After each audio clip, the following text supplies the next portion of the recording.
All right, guys. So today we're going to talk about brain age versus chronological age.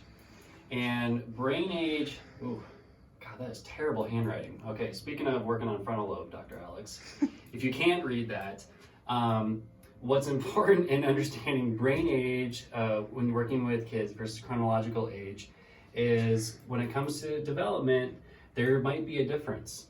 So going over that, let's kind of use an example. We got a 6-year-old male and he's diagnosed ADHD type 1.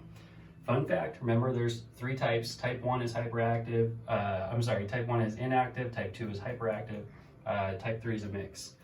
So when it comes to the brain age versus chronological age, there might be a difference at what age the child is operating and how old they actually are. So with this child, for example, they might be right around the age of 3.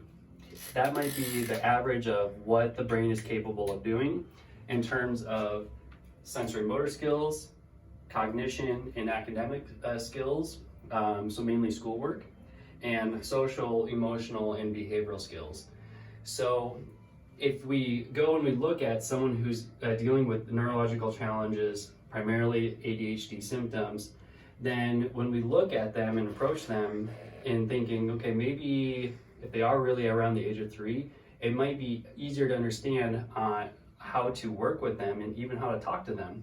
It might help get points across better, and it might help to communicate with the child and get whatever task done needs to get done in terms of school or something at home or extracurricular activities.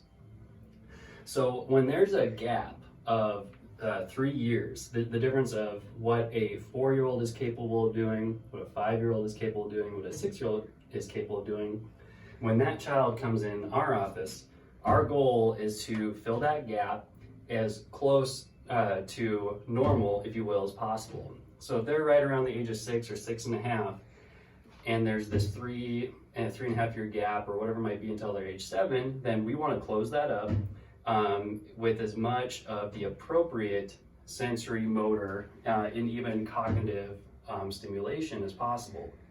Because that stimulation is what it will increase brain function for when they go out into school, extracurricular activities, and when they go home, so that they can handle their environments.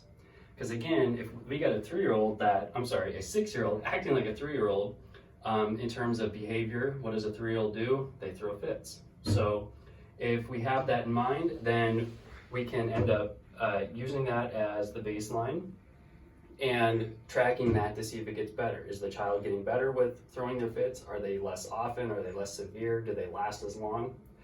In terms of academics, they might be really good at academics in terms of, let's say, math, but they're not good at maybe reading comprehension. So then what we want to do is track that in school, have the schools keep track. Is reading comprehension getting better? Do they understand the plot of the story? Do they understand the story details as well as the gist of the story?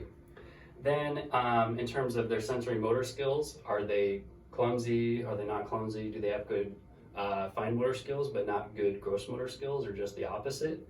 All of those are things that we want to keep track of outside of the office, or stimulate in office to increase function to close this gap, and then that way symptoms of, in this case, ADHD goes away.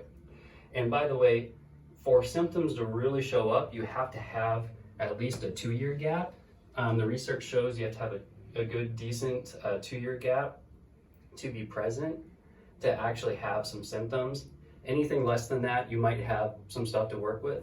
But anything more than that, that's where the symptoms of ADHD will end up kicking into gear. The difference is between a brain age versus chronological age. I think that's it.